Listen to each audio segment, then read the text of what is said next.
So we have Meryl Streep in our movie is playing Katharine Graham, who was became the president and editor of the Washington Post after her husband passed away, her husband who had taken over the paper from Katharine Graham's father. So Katharine Graham had been educated to be a proper wife and mother growing up in the 50s and 60s. And so when she finally did take over this family business, she was really unprepared for the job. And she had been only in charge, I think, for about 4 years at the point when this story happens, when the Pentagon Papers were published. And so we really find Katharine Graham in the middle of this tremendous learning curve. And at this critical juncture where the paper was about to offer stock options to the public, and they were risking losing their licensing for all these news affiliates they had acquired. And so this decision that Katharine Graham made to publish the Pentagon Papers was really put the paper at risk. And she actually undertook some great personal risk, because she could have really been thrown in jail for making this decision.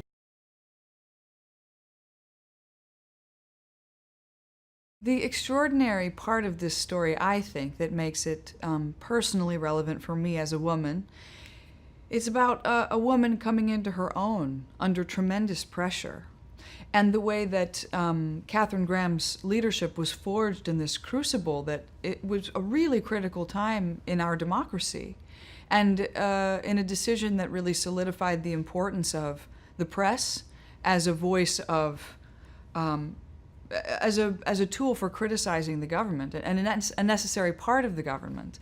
And to have this woman, one of the only women responsible for publishing a newspaper at this time and for many decades after, it's a really important message to young women about transcending our limitations.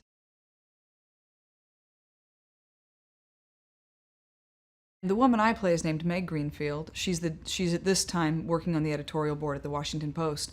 And like Katharine Graham, she's one of the only women working in this capacity in the United States. And so, or in the world, rather. And so we have these really, it's interesting for me because I play one of two women in this newsroom who, much like Katharine Graham, Meryl Streep's character, they don't really fit anywhere. They don't fit in the boardroom with the boys, but they're also hierarchically sort of have more authority than the secretaries. And there are no other women in the room otherwise. And so one of the things I love about this story that I discovered is that Meg Greenfield and Katharine Graham, of course, became very good friends, as you must needs have allies in situations like this, because, of course, at this time in America, we're kind of coming out of the 60s, we're coming out of this sort of free love movement, but women are still only given access to jobs like being secretaries, teachers, or they could be stewardesses.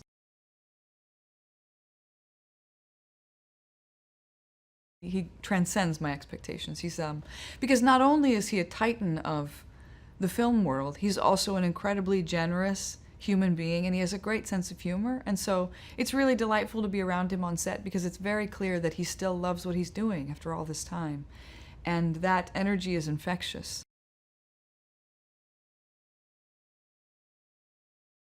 The thing that's extraordinary about Steven and filmmakers from his generation is that they're one of the last generations that's really cutting in the camera.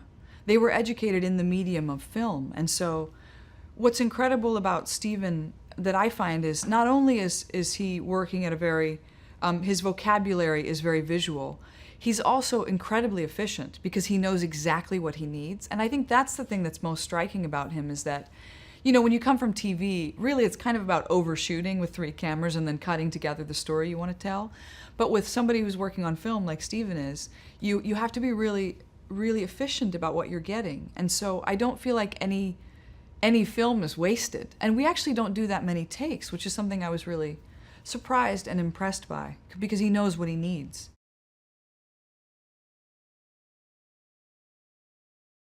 Meryl Streep she's obviously an icon, especially for someone like me, an actress in my 30s coming up through the ranks. We could only dream to have a career that comes close to the one that she has had. But the thing that's extraordinary about her is that I think she is aware of that she's intimidating in that way. But as a person, she's quite disarming.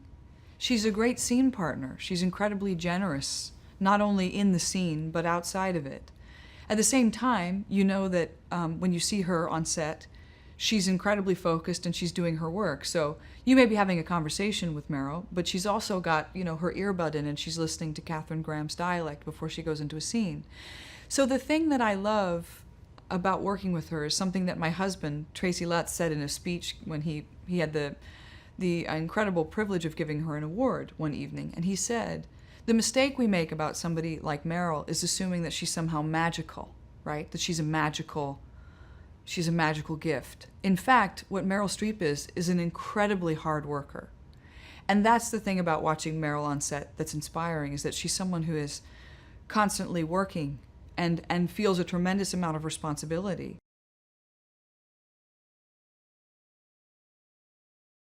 There are so many reasons Tom Hanks is beloved.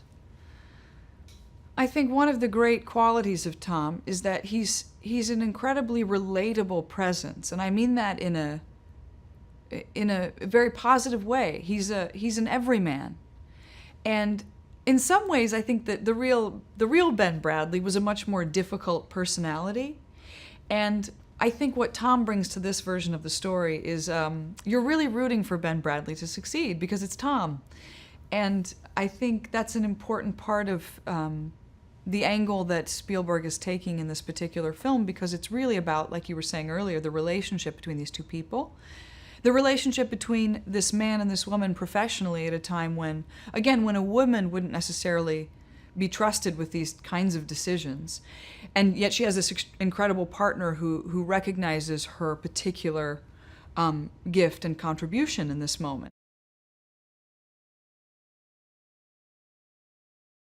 Here, because we're all in the newsroom together, we spend these long days either on set or in the green room, and we have this incredible ensemble of, a lot of theater actors, some people from television, some people that have historically come from film, and we're all fans of each other's work, but in different capacities. And so it's been so much fun. It's like summer camp. It feels like actor summer camp, because not only are we all learning from being on the set with Steven and with Tom and with Meryl, and because I think of actors as people who are committed to lifelong learning, because it always invites us to explore new interests or new pieces of history we wouldn't know about.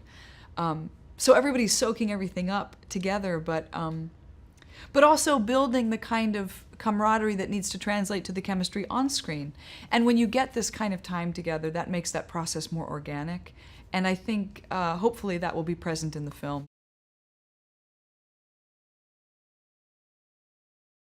Ann Roth, our costume designer, has worked in theater and film, and she's a legend. And so I knew that the most important thing for me walking into a fitting is to stay open to whatever Ann Roth has to teach me, because inevitably somebody with her skill and her incredible preparation is someone who's got something to teach you about the person you're playing. And of course, as soon as I walked in, there's a rack full of clothing, and all of it was completely spot on and appropriate for Meg. There are very few photos I've found of Meg's wardrobe, but the lovely thing about Ann Roth is that she has the costumes never feel too perfect. They feel like clothes that real people wear. And so one of the things that I love about the costume plot for Meg is that there are all these pieces that she repeats. She has this one scarf she wears all the time. She has a belt she wears all the time. She has one sensible pair of loafers. She doesn't have 10 pairs of shoes in this movie because Ann Roth dresses human beings. She dresses real people. She's not dressing characters or caricatures.